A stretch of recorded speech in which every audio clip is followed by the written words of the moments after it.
Emil, it's Emil Guillermo. Emil, I'm up to you. How are you? This is my takeout, Emil Amok's takeout. We're still taking out.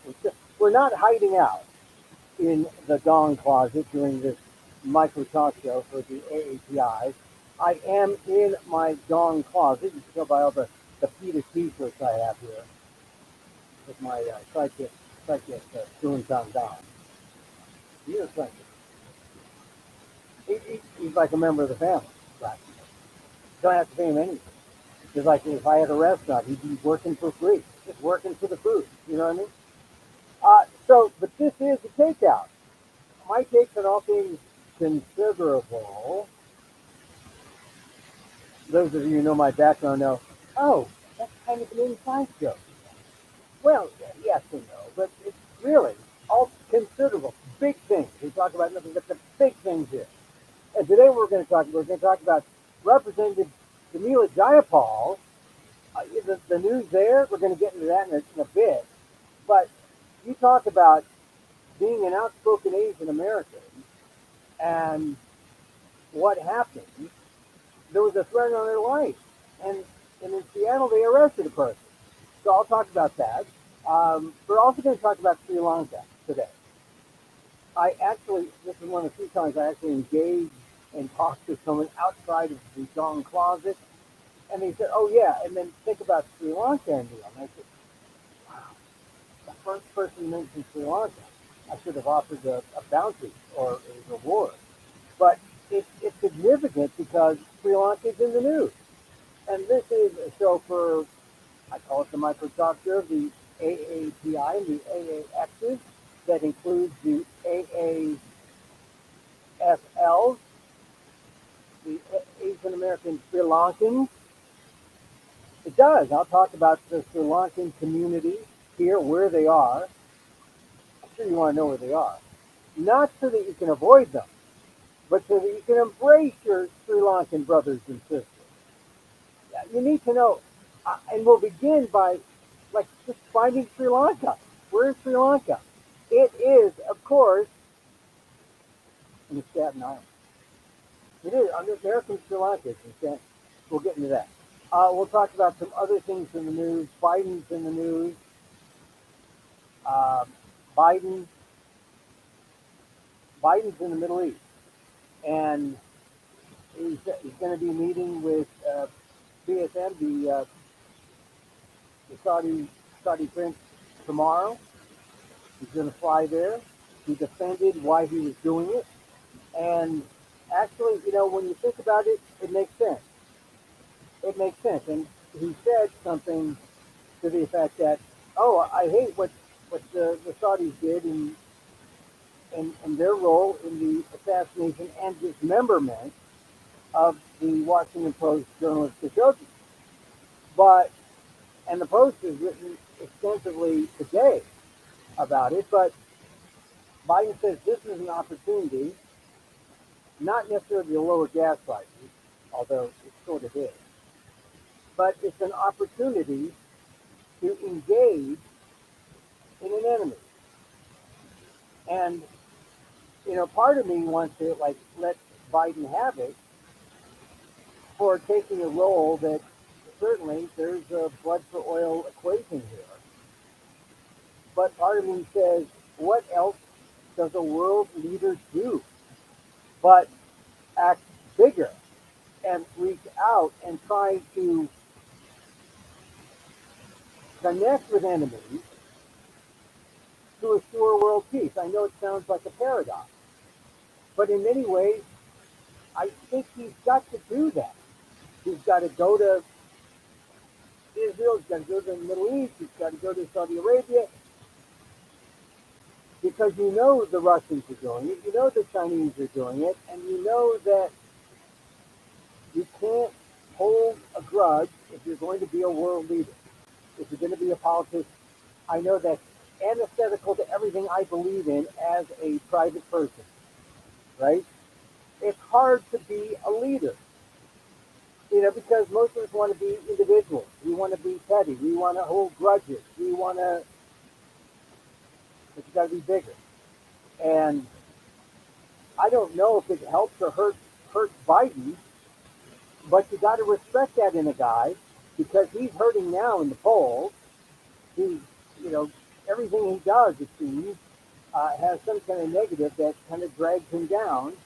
But he's trying to do his best as the leader of the free world, and you got to respect him for at least going there. He's come up with a justification, but I don't know.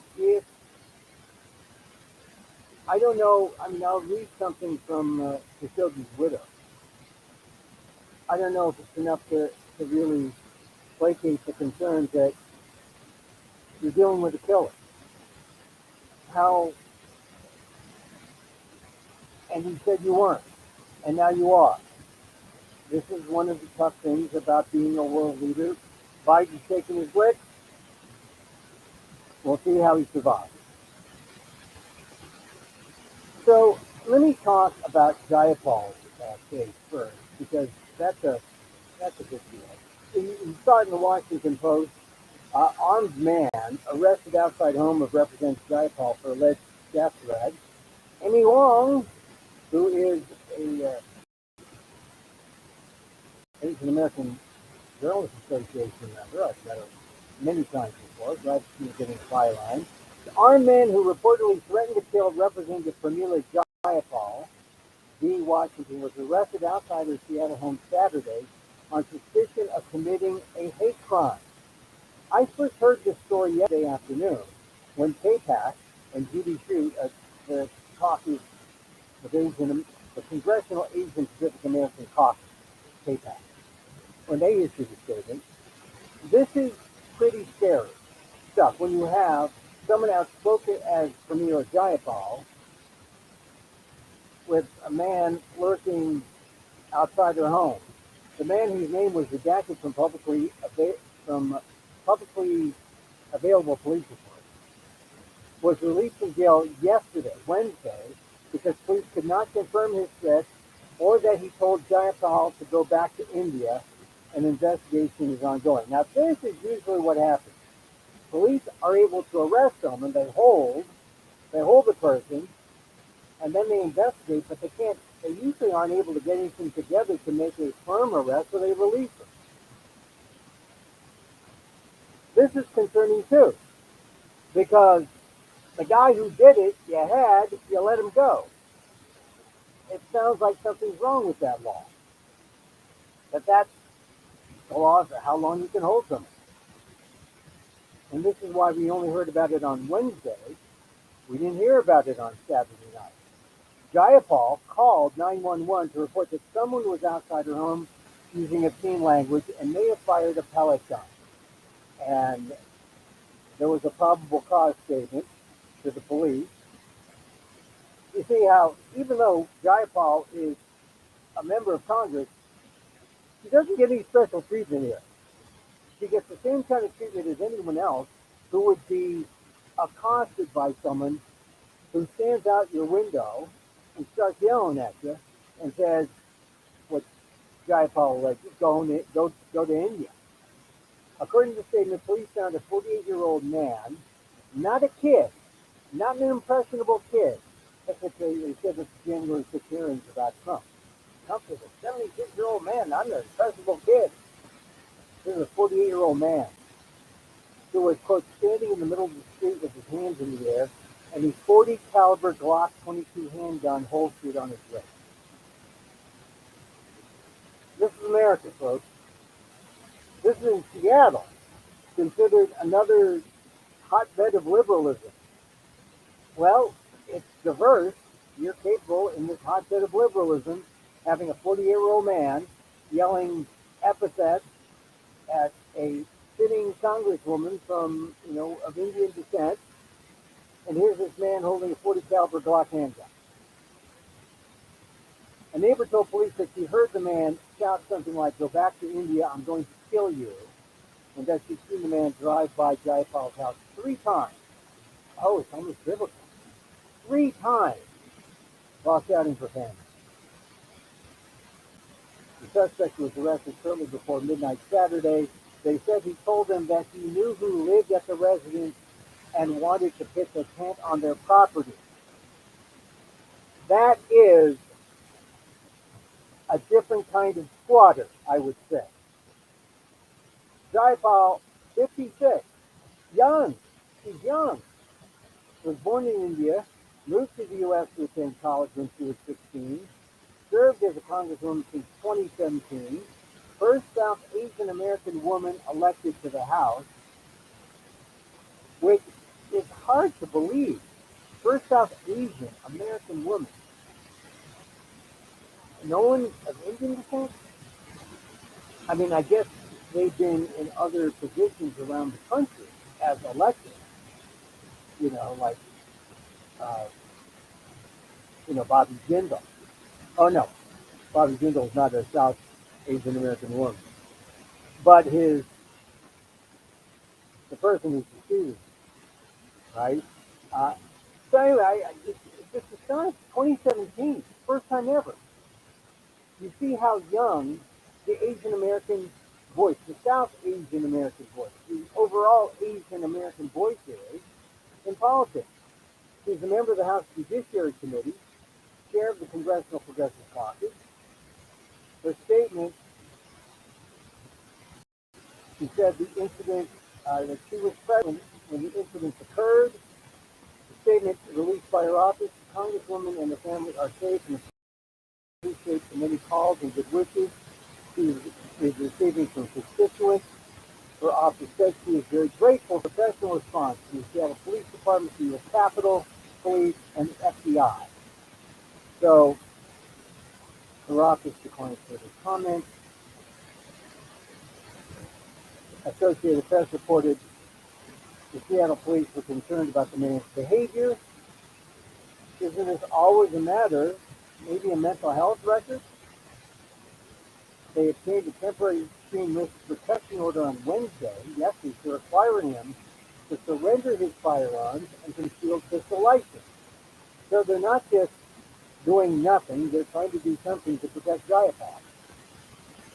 Casey McNerney, a spokesperson for the King County Prosecuting Attorney's Office, told the AP that prosecutors did not yet have evidence to prove a hate crime, and that a person must be released from jail after 72 hours if criminal charges are not filed by then.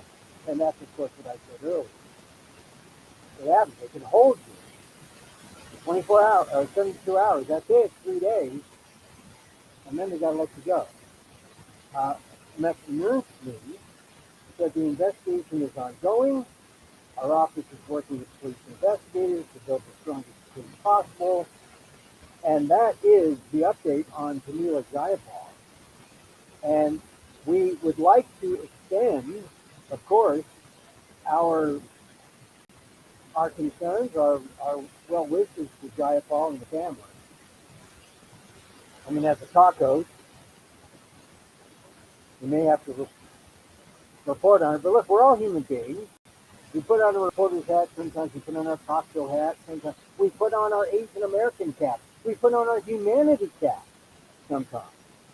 You don't want to hear this. This is a form of intimidation. When someone does that and tries to go right to the top, and you see if Jayapal can get intimidated, what more anyone else out there who is saying, I'm an Asian American, I'm going to stick out. No, look at that, my life. Thank goodness for people with courage like Camila Jayapal. I mean, she has shown her courage on the floor in terms of House floor, in terms of the politics, leading the progressives, leading the group of AOC types, the progressives, those on the left. But she also has she's a lot older than some of those other young progressives. I mean, she knows what needs to be done to get things done. And I just think she's been great in terms of being a leader in the Asian American community. So, number one, it doesn't surprise me that someone wants to go after her and shut her up, or at least intimidate her. The lesson is she isn't backing down, and we don't back down either as a community. You got to speak out and rely on the law. It's scary. This guy was armed, camping outside, or wanting to camp outside her house. But there's that level of commitment, and we must stand by, applaud Jayapal, and send her our best regards. She's out there speaking for the community.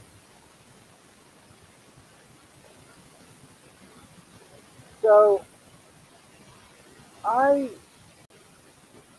have to fix my microphone. People think, Emil, there's something wrong with your mic. No, nothing is wrong. I believe. Oh, maybe this is better.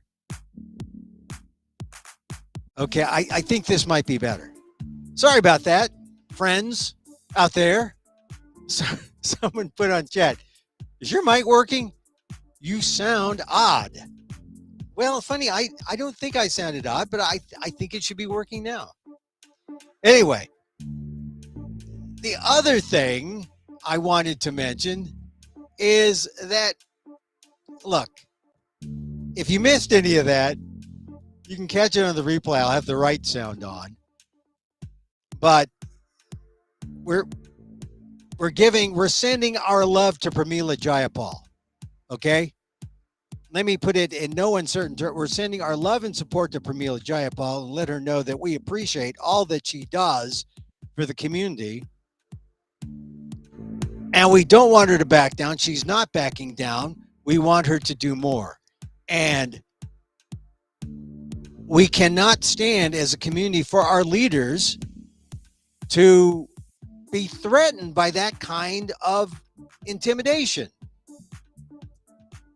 It's okay to have free speech.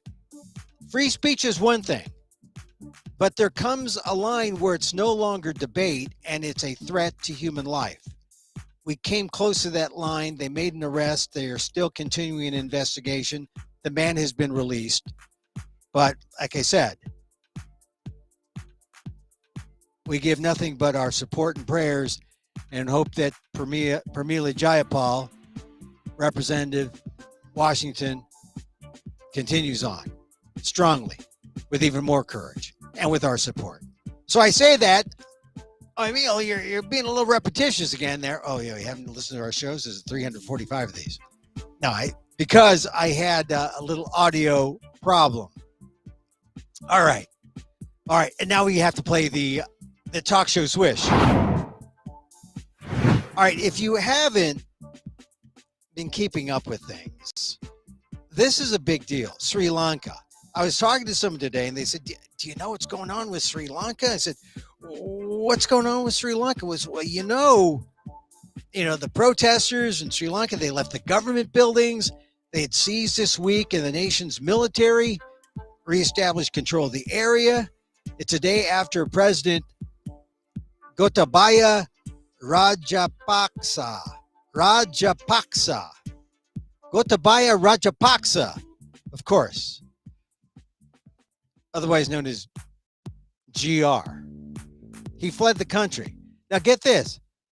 Rajapaksa emailed his resignation letter to the parliamentary speaker on Thursday because they've had nothing but protests over there.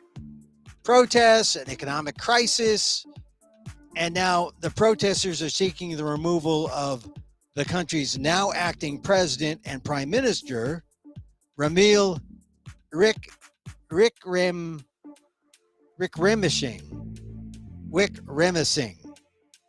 Boy, when I was at NPR, I had to pronounce Lech Wałęsa. I had trouble with that, but I did not have to pronounce a Sri Lankan name. Ranil Wickremesinghe. Anyway, he was asked to nominate, or who has asked the Speaker of the Parliament to nominate new leadership. So they're looking for new leadership in Sri Lanka. But what is it here that we have in Sri Lanka? What we have in Sri Lanka is people power. People storming. I mean, they've had nothing. now you fear the high inflation rates that were just announced here in America. They've had economic turmoil in Sri Lanka, and they were ready. Well, they weren't just ready. They did. They occupied the buildings. They said, get this guy out of here. So it's nothing short of people power of Sri Lanka. Now, compare this with January 6th at the Capitol in Washington, 2020. That was not people power. That was an insurrection. That was a mob. When you are deluded, deceived by lies, by racist hate, that's not people power. That's an autocrat using the people as puppets to go out there and do his bidding, which is what sounds like happened on January 6th. So we make the distinction, people power and what happened on January 6th. But what happened here in Sri Lanka, the government has warned on Thursday that it would exercise power to maintain order should demonstrators escalate again. And Rajapaksa has fled to Singapore, what the country is calling a private visit. He has not asked for asylum, but that's probably going to happen next. And so it's just kind of interesting what's going on there in Sri Lanka. And it's time, every time you see something in the news and you don't know where it is, it's kind of time to do a, where is Sri Lanka, Emil? Well, here it is, right? I mean, if you look at the map, it's, you got India up here. It's like the southeastern tip. There's an island country, Sri Lanka. And look where he went to, Singapore, which is down here. Malaysia's here, so Singapore's down here somewhere. They didn't identify it on my map here. But just think, I was in Thailand staring at the water from the beach. I was looking at the Bay of Bengali. I was looking right at Sri Lanka, where I was in Thailand. And here's Burma, Myanmar. Here's India. You see, it's funny. They call it South Asia, which includes Pakistan, Nepal, India, and Sri Lanka. It's south of Asia. This would be Southeast Asia, which doesn't include the Philippines, where my forebears are. 4 of them, not 3. No, the forebears are in the Philippines. And then look at East Asia. Sometimes it's good to look at the map to see what is Asia, right? And how weird it is to group us all together, because are the interests in East Asia the same as Southeast Asia, as the same as South Asia? In how about Central Asia? Afghanistan. Oh, the Afghanis are, yes, they're Asian. All those stands. Kazakhstan. Yes, they're Mongolia up here, north of China. The Uyghurs, excuse me. So anyway, you see the mass of Asia. And when someone says Sri Lanka, do you even know where it is? It's right there. Right there, Sri Lanka. And kind of interesting, wouldn't you say? I mean, to look at the map, and I'm trying to get to the other map now because I want to show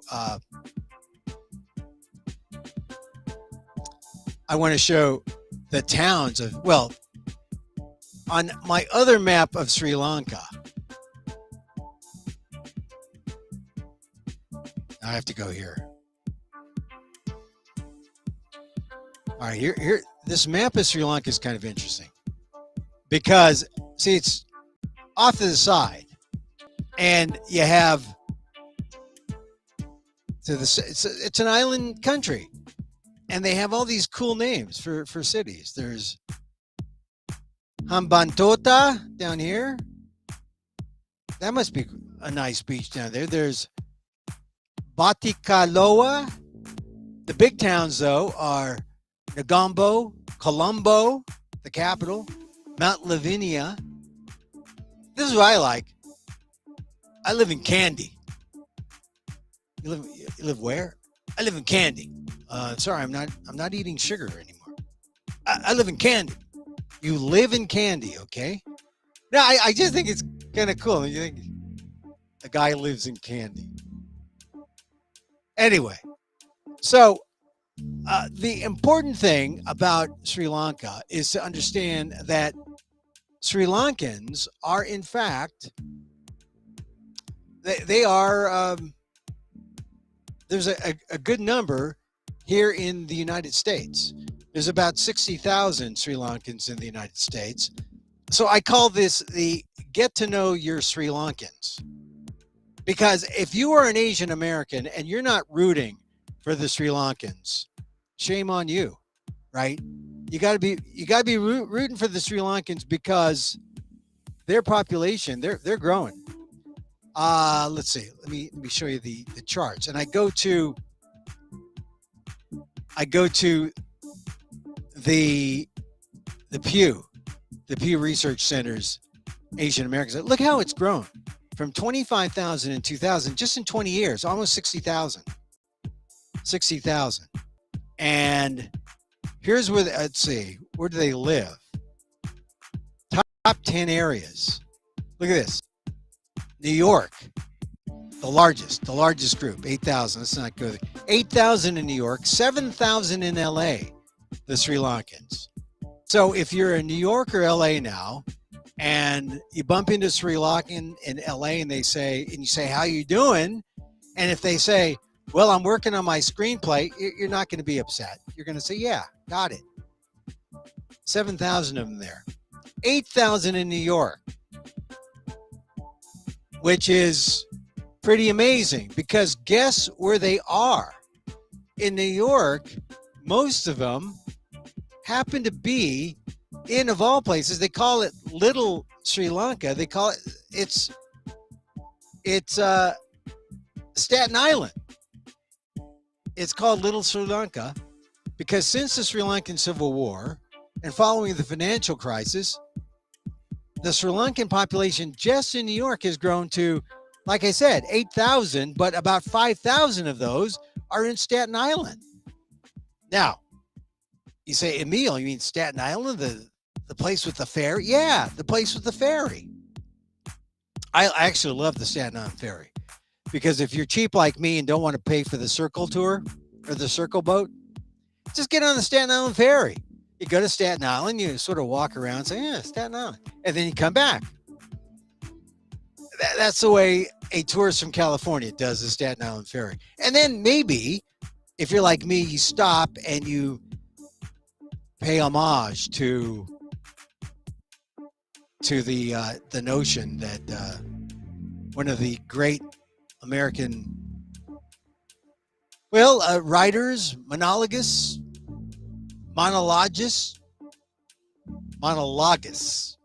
as Mike Daisy would say. I say monologist, not,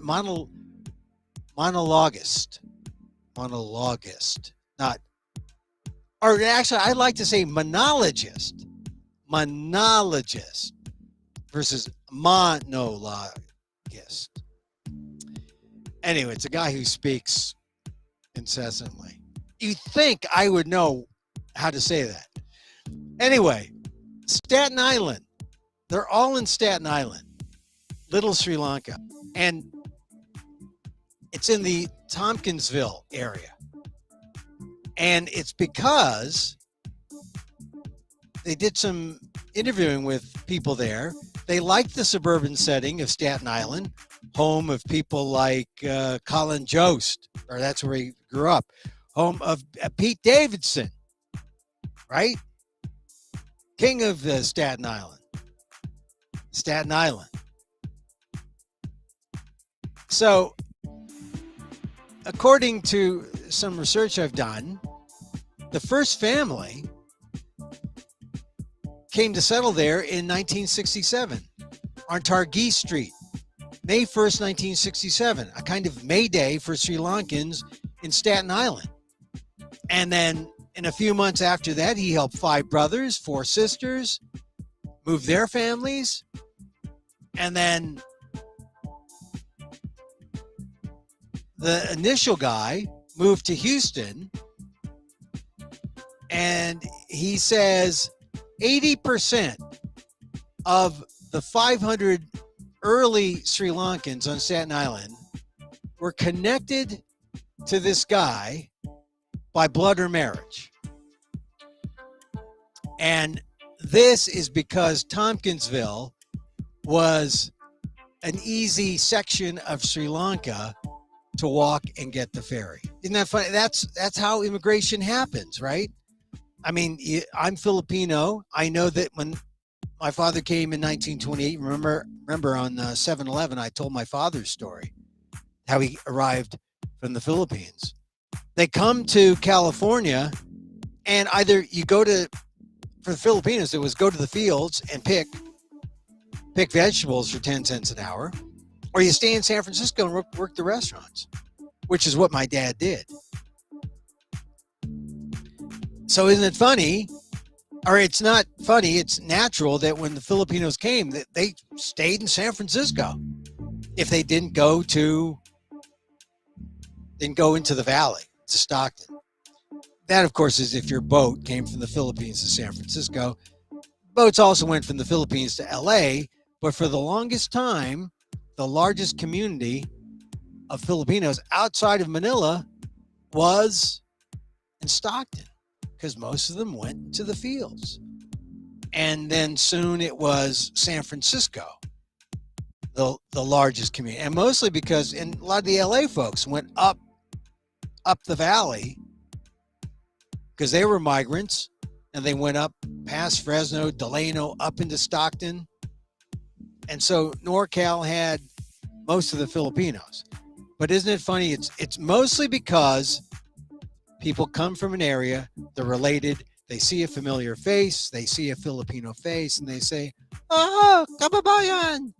And that's how it works. That's how immigration works. So that's the Sri Lankan story.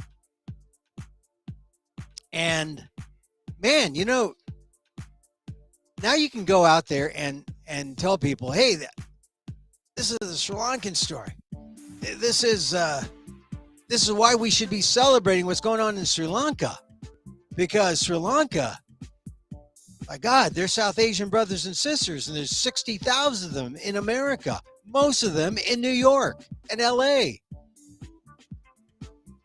So offer some kind of hug to your South Asian Sri Lankan brothers and sisters today. A quick scan of the news. You may have heard or seen Ivana Trump. Donald Trump's ex-wife is dead at 73. So when you're the ex-wife of the former president, I guess you have no claim as a official spouse. I mean, you're done, right? You're ex-wife. You're not even a semi-first lady, which is really a shame because, mother of the Trump children and influential. Donald Trump put something in his social media site. I guess he's being civil. Well, his wife is dead, 73. What struck me about this is that Ivana Trump was pretty young. I mean, 73 is not, I don't think to me, it's not that old. The closer I get to 73, it's not that old. I'm not 73. I'm not even in my 70s, but I am closer to Ivana Trump than I am to, say, someone in their 30s or 40s or 20s or whatever. So some other things in the news. This is pretty tough. The top headline as I look in the web: votes against active shooter alert act draw Pelosi's ire. This is the thing about politics. 168 Republicans voted against a bipartisan bill that would create an Amber Alert-like system for active shooter situations. 168 Republicans voted against. All but one Democrat voted in favor. But it's amazing how politics, how suddenly people get back to that partisan way. Instead of bipartisan, where they're working together, they're back in, we're for guns. Republicans are for guns. They're voting against anything that's going to erode that right. There's no erosion of rights. There's just an erosion of brain power and morality and ethics and common sense. So I'm with Pelosi as far as being upset that 168 Republicans voted against a bipartisan bill called the Active Shooter Alert Act, which would have set up an Amber Alert, which I don't know if an Amber Alert would have helped, but if that thing keeps dinging, you know that we have a problem with guns. I think maybe that's what the Republicans didn't want. Another Amber Alert with guns. Oh, man, we get too many guns. Too many guns. You'll recall yesterday I talked about I talked about the man in Ohio who was arrested on rape charges because he raped a 10-year-old, allegedly raped a 10-year-old who was then forced to go to Indiana. Well, yesterday I said it's a tough thing on Biden because he was using this case to say this is incredible that a 10-year-old is forced to have a baby if she even when she doesn't want, and she has to cross state lines. Well, that was to show that Joe Biden has the verve to fight the abortion fight. Turns out this guy in the Ohio rape charge is an Hispanic, not an American. Apparently, he is here in the country illegally. Now, that might be a problem for Biden because that's something the Republicans can say, oh, look at these people you've let in, right? Which is standard Republican rhetoric. But the Republicans have their own problem with this because apparently you had Republican Jim Jordan who, called this a lie. He called the rapist, he called the fact that this rape story was out there a lie. And now it actually is the truth. But you see how compromised Jordan is. He refuses to go back on the fact that he called the story a lie. It's a true story. But now he's just going to pick up another arrow, which is, but the guy is an undocumented immigrant, which just shows you the kind of BS in politics on this abortion thing. I think the basic case is a good one in that it shows that a 10-year-old in Ohio couldn't get an abortion after she was raped. She had to go to Indianapolis where she got an abortion. That's the story. All this other stuff about the rapist, because people claimed it was a lie. People claimed it was not a true story. No, it was a true story. And now the Republicans who claimed it was a lie, including a Fox host, Jesse Waters. Look, Jesse Waters is a talk show host. And as a talk show host, I understand. Sometimes you will knee-jerk to get the provocative first statement. But this is where my meditation has helped me.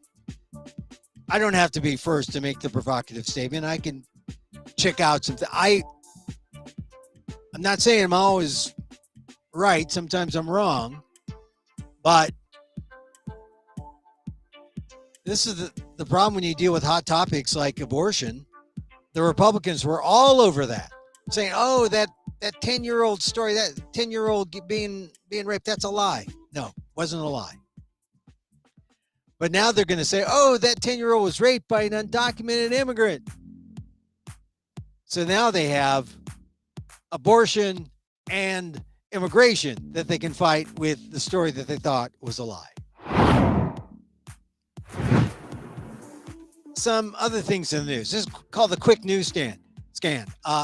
Representative Lauren Boebert, did you see her? She had a gun-themed restaurant.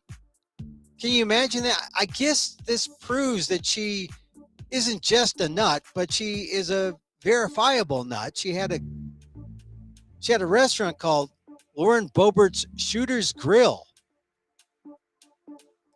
where they had servers who actually carried weapons, and it was in a town called Rifle, Colorado, which it just sounds like, God, is this a satire? No, it was real. And thank goodness the landlord declined to give her the lease or extend the lease. But really, though, Lauren Boebert, with a great, probably the most famous thing that grill is known for, is having, in 2017, a diarrhea outbreak. So no Michelin stars, but the gastroenterologist daily, or was it monthly? I think it's the gastroenterologist monthly, gave her 5 stars for the diarrhea episode. I just a couple of things I want to mention. I think it's important. Let's see.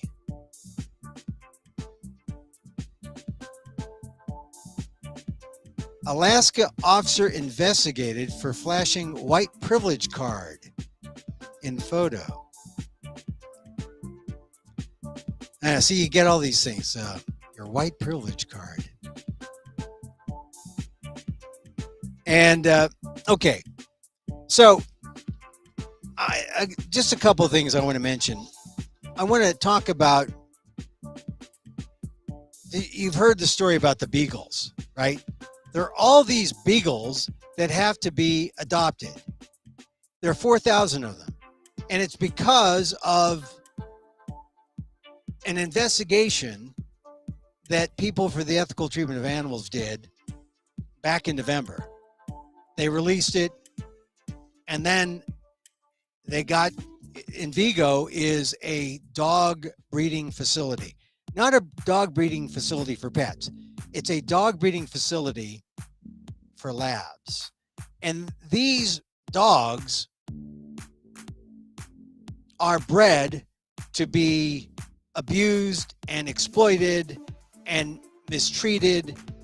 And for years, since about 2000, PETA heard about a bunch of allegations that something was going on in Vigo in Cumberland, Virginia.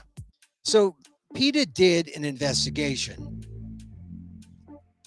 and they had undercover footage. And they, mind you, they only did the investigation after the USDA went in there and said, okay, yeah, Vigo, you got to do some things. They went in there in 2020, and then nothing happened. The compliance was voluntary on the part of the company. So PETA went in there, undercover investigators, documented everything. What did they find? They found dogs not getting veterinary treatment.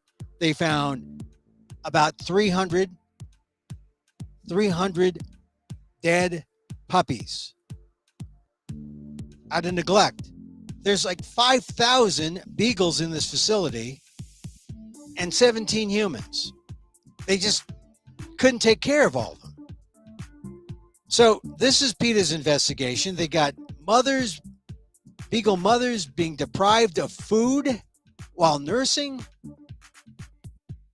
I mean, the amount of cruelty, and all this was in violation of the Animal Welfare Act, which the USDA is supposed to enforce. PETA's investigation went to the state of Virginia. Virginia has this weird part-time legislature. They're up January, February, March. That's it, part-time, right? They believe in small government. So that means they got a race to get things done. Virginia, which is home to some of the most divisive politics, critical race theory, you name it, all the the race things, divisive politics. What brings people together in a place like that, in a place like Virginia? Dogs who are suffering and mistreated at a lab or at a breeding facility like in Vigo. So, in 3 months, PETA, particularly one person, Daphne Nekminovich, who's head of the cruelty investigations, she got the legislature to pass 5 bills that essentially stops in Vigo and makes them be compliant with the Animal Welfare Act. The Department of Justice and another federal wing, the Office of Inspections, General Inspection, they heard about this. The Department of Justice, the federal level, filed suit saying, why are you doing all this cruelty and what are all these dead dogs about? They went to court within the last couple months and then sued in Vigo. And Vigo said, look, essentially, they didn't want to comply with the Animal Welfare Act. They've got a huge 400-acre facility, thousands of dogs, 5,000 dogs. They refused to comply. They said, look, we're just going to move.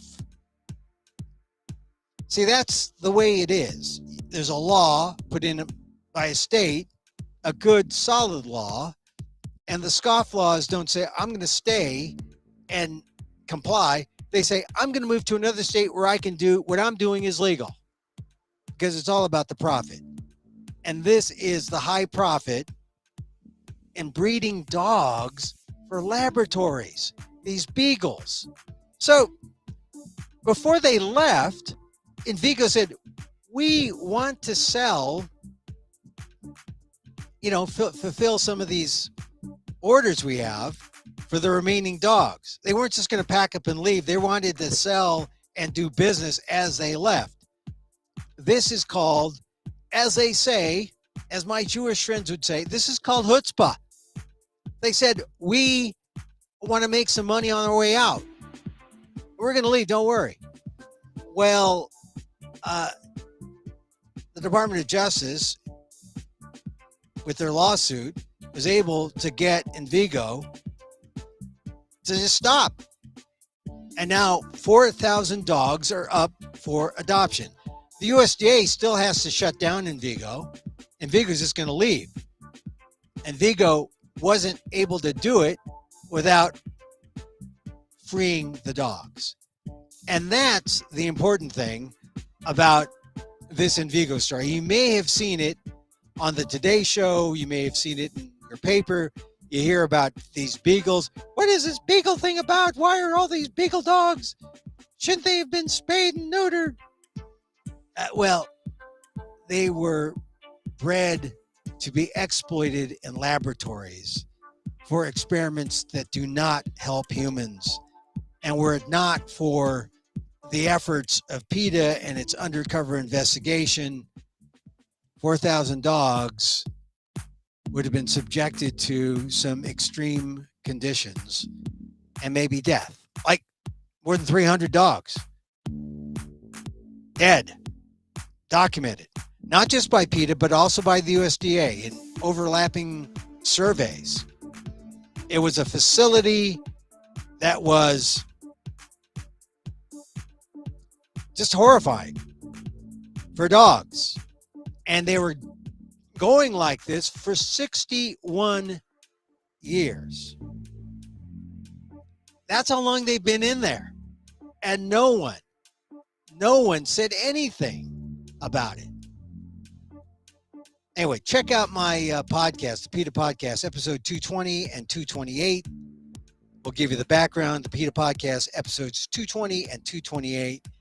And then next week, check out my interview with PETA President Ingrid Newkirk about the cycle or the pattern where PETA exposes, PETA gets people to care, change the laws, animals are free. You repeat the cycle and the pattern, so more animals are free. That interview with PETA co-founder and president Ingrid Newkirk coincides with her new book. Well, it's the reissue of her book, Free the Animals, the true story of the Animal Liberation Front, 30th anniversary edition. That comes out on the PETA podcast next Friday or Wednesday. Next Wednesday. All right. Just a few more things, because I just have a lot on my mind, if I can remember them. Yeah, I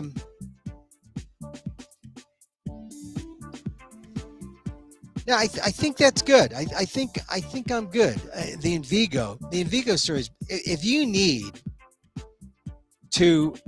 you want to adopt a beagle, I think if you go to PETA.org, you can adopt a beagle. This is for adoption only.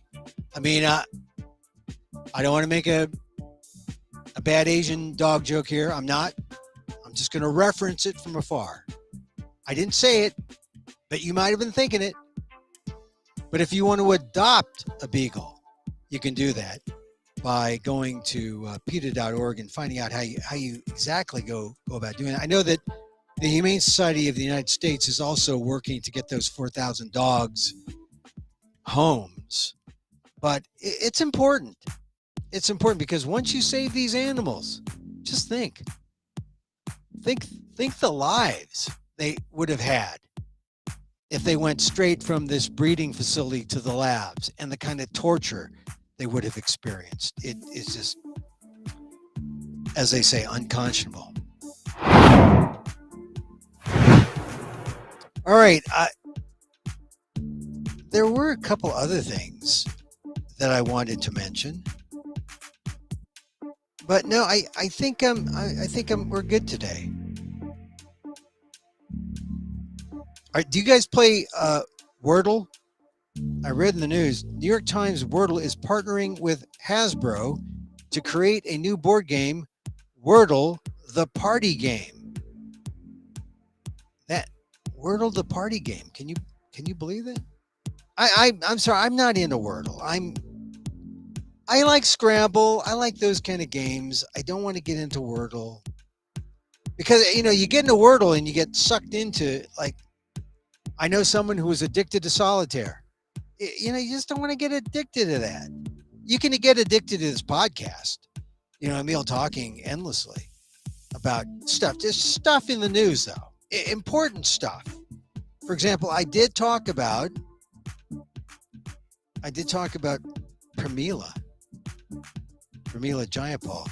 Oh yeah, the weird oddity. There was something about Van Gogh. Oh, we're on the topic of South Asians. Former British Finance Minister Rishi Sunak remains the leading candidate to become the UK's next Prime Minister, as he finished in the top of the second round of voting. This is going to be something. They're going to have a South Asian man, conservative, up there. I guess that's sort of like having a Clarence Thomas up there. Is it not? It's kind of odd, but I guess that's progress, right? That you get diversity, not just diversity of people by their race and ethnicity, but also by their beliefs. And wouldn't that be something when the next prime minister is a South Asian? I think it's like colonialism in reverse. Is that what it's like? I don't know, but they've been grooming it for a while. I mean, if you think about Asian Americans who go to elite colleges so they can ascend up the ladder in the American socio-political realms, but look how long it's taken, though. If Rishi Sunak, the former British finance minister, becomes prime minister, boy, that would be something. All right, I'm told that you can go to the Facebook page of the Virginia Beagle Coalition for adoption info. The Virginia Beagle Coalition, if you want to adopt a beagle. So many happy people adopting beagles, and it's good. It's good. If you want a dog, the Beagles. The Beagles. That's once again the Virginia Beagle Coalition. All right. Well, it's that time where we must go. It's time to say goodbye. I want to thank you for tuning in. This is Emil Guillermo's Takeout, my takes on all things considerable. I'm here Monday through Friday, 2 p.m. Pacific. Yeah, 2 p.m. Pacific live. We call it the talk show of the AAPI and the AAXs and the ALLs. We ask the question, what does an Asian American think? Because Asian Americans, we think about things. We do. We think about things, whether you know it or not. This is show 345. Catch my blog on the ALDEF site, the Asian American Legal Defense and Education Fund. ALDEF. Oh, I was going to talk about Michael Fanone.